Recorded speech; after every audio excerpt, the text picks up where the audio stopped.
Pessoal, aqui está o exercício onde a gente vai aplicar os conceitos, tá? De mais de duas superfícies trocando calor. O exercício é o número 7 da lista 4, onde a gente precisa considerar novamente as paredes do exercício 6, que são essas duas aqui, né? A soleira de um forno e uma parede lateral. Mas agora as superfícies são cinzas, de mesma emissividade, igual a meio, ε1 igual a ε2 igual a meio. E a gente supõe também que este conjunto de duas placas, tá, está dentro de uma grande sala, que é a vizinhança, a 300 Kelvin. E a gente isola os lados opostos das chapas. Então apenas as superfícies que a gente está vendo aqui emitem calor por radiação. Tá? E eu também estou desconsiderando qualquer outra forma de transferência de calor. Apenas radiação vai ser considerada. Então aqui está o desenho esquemático, né? A superfície 1 é um retângulo, a superfície 2 é outro retângulo, compartilhando uma aresta com 1. E a superfície 3, ela não está representada aqui, só estou indicando como um ponto, mas na verdade é toda a vizinhança aqui, que engloba todas as superfícies 1 e 2. Tá? Eu tenho, nesse caso, então, três superfícies trocando calor. A superfície 1, a superfície 2 e a superfície 3, que seria a vizinhança. Qual é o circuito equivalente? Está aqui, ó. Eu tenho três superfícies trocando calor entre si, então eu tenho essas três resistências. 1 com 2, 1 com 3 e 2 com 3. A superfície 1 tem uma resistência interna, está representada aqui.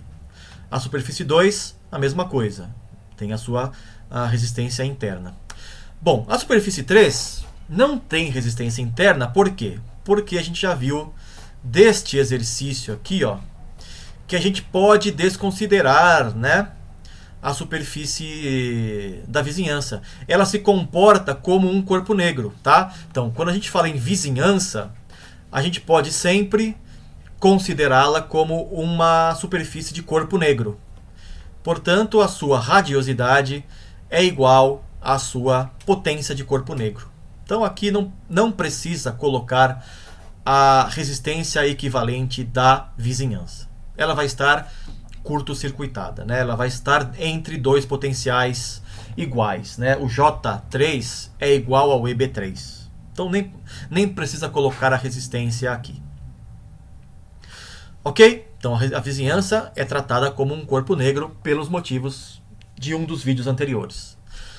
Então aqui está o circuito. Eu tenho, né, uma resistência interna aqui, eu tenho outra resistência interna do outro lado, e as três resistências de troca de calor entre superfícies, formando aqui este triângulo.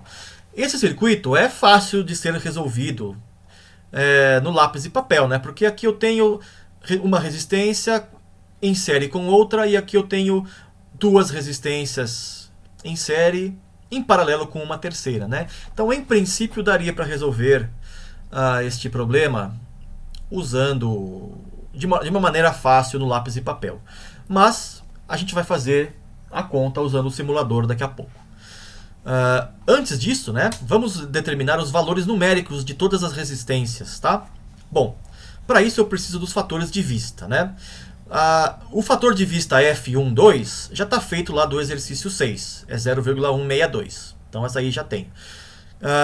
Eu sei também que F11 é 0, 1 é um objeto plano. Eu sei que F11 mais F12 mais F13 é igual a 1. F11 é 0, F12 é 0,162, portanto o F13 é 0,838. Depois eu posso usar o A1 F12 igual ao A2 F21. Se eu quiser calcular o F21, eu uso essa relação, chego a 0,109. Não vou precisar, né, porque eu só preciso do F12 neste circuito. F21 não precisa. Eu calculei aqui apenas por motivos de completar, né, e ilustrar e relembrar dessa equação. E eu preciso também calcular o F23, né? Eu já calculei o F12, que é 0,162. F13 é 0,838. O F23 eu uso essa relação, ó. F21 mais F22 mais F23 é igual a 1. O F22 é 0, porque 2 é uma parede plana. O F21 está tá aqui, né? Então, quer dizer, eu calculei porque precisava mesmo, perdão por ter dito por ter passado a informação errada. Eu preciso do F21 para usar essa equação, né? Então tá lá. F21 é 0,109, F22 é 0, portanto F23 é 1 menos F21, que vai me dar 0,891. Ok? Eu tenho então os três fatores de vista, F12, F13, F23. A1 eu tenho, né? Só multiplicar aqui as arestas. O A2 eu também tenho, certo? E consigo calcular também as resistências internas. Está aqui no próximo slide. Ó. A resistência interna R1 é 1 menos ε1 sobre A1 é ε1. Os valores numéricos estão aqui. Reparem que a unidade das resistências é metro a menos 2. Tá? R2 é a mesma coisa, né? É a mesma maneira de calcular. 1 menos ε2 sobre A2 é ε2. Aqui também está errado de novo, tá? Mais um errinho aqui na aula, tá? Então aqui é ε2, depois eu arrumo isso. Daí o R12 é o A1 sobre A1F12, fazendo a conta, se chega nesse valor. R13 tá aqui, R23 tá aqui. E as potências de corpo negro, EB1, sigma T1 a quarta, já estava calculado no exercício 6, na verdade, né? Tanto o EB1 quanto o EB2.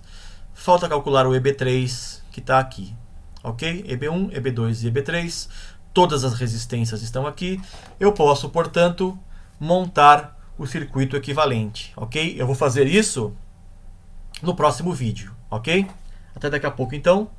Valeu!